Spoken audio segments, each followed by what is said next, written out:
पंचगंगा स्मशानभूमी परिसरात सुरू असलेल्या विविध कामांची तसेच शेणी आणि लाकडाच्या साठ्याची प्रशासक के मंजुलक्ष्मी यांनी प्रत्यक्ष पाहणी केली। स्मशानभूमीतील शेणी आणि लाकूड व्यवस्थापनाबाबत काही तक्रारी प्राप्त झाल्यानंतर या संपूर्ण कामकाजाची तपासणी करण्यात आली।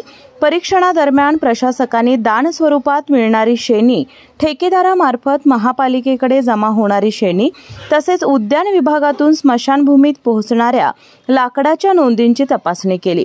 यासाठीची नोंदणी रजिस्टर पडताळून पाहण्यात आले। मागील 6 महिन्यातील सर्व नोंदी पुन्हा तपासून पाहण्याच्या स्पष्ट सूचना सहाय्यक आयुक्तांना यावेळी देण्यात आल्या। स्मशानभूमीच्या विस्तारीकरणाच्या कामाचीही त्यांनी सविस्तर पाहणी केली। कामाचा वेग मंदावलेला दिसत असल्याने ते तातडीने गतिमान करण्याचे निर्देश त्यांनी संबंधित अधिकाऱ्यांना दिले।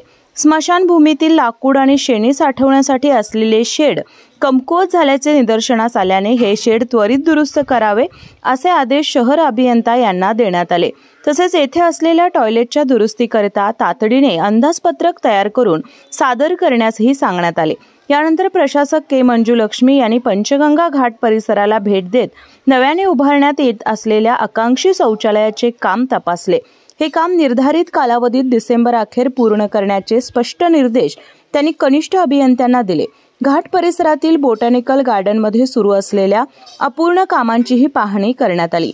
ही कामे अनावश्यक विलंब न लावता तातडीने पूर्ण करण्याच्या सूचना शहर अभियंत्यांना देण्यात आल्या। यावेळी अतिरिक्त आयुक्त रविकांत अडसूळ, शहर अभियंता रमेश मस्कर, सहाय्यक आयुक्त कृष्णा पाटील, कनिष्ठ अभियंता सागर शिंदे आणि आरोग्य निरीक्षक सुशांत कांबळे उपस्थित होते।